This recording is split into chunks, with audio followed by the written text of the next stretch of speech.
Liderët më të fuqishëm të historisë, nga lavdia te tragjedia. Historia e njerëzimit është përmbësuar nga liderë të jashtëzakonshëm, të cilët me vizionin, guximin dhe vendosmërinë e tyre kanë lënë gjurmë të pashlyeshme në botë.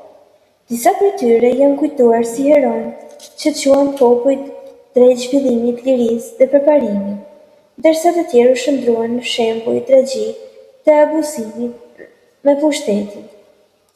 Liderët e mëdhenj u karakterizuan nga aftësia për të frymëzuar dhe udhëhequr masa të tëra. Aleksandër i Madh arriti të krijonte një nga perandoritë më të mëdha të dashtësisë, duke përhapur kulturën helene në 3 kontinente. Julius Cezari ndryshoi përgjithmonë fatin e Romës, duke shndruar nga republikë në perandorim. Napoleon Bonaparte solli reforma të thella në Evropë, ndërsa ndikimi i tij në kodet ligjore vazhdon edhe sot. Megjithatë, historia dëshmon se fuqia e madhe shpesh vjen me pasoja të rënda. Disa liderë të shtyrë nga ambicia, frika apo ideologjia kanë shkaktuar tragjedi të mëdha.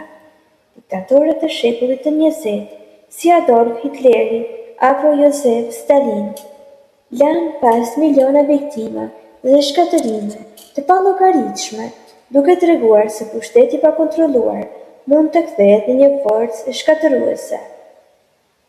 Nga njëra anë, lavdia e liderëve të mëdhenj që sollën ndryshim pozitiv mbetet një burim frymëzimi, nga ana tjetër, tragjeditë e atyre që e përdorën pushtetin për shtypje shërbejnë si paralajmërim i përhershëm. Ky dualitet e bën historinë e liderëve një ndër kapitujt më të thellë dhe më të rëndësishëm për të studiuar. Në fund, liderët e fuqishëm janë pasqyrë e potencialit njerëzor, për mirë ose për keq. Ata tregojnë se si një njeri vetëm mund të ndikojë fatin e miliona të tjerëve. Prandaj, studimi i tyre jo vetëm na mëson për të kaluarën, por edhe na udhëzon në të tashmen dhe të ardhmen.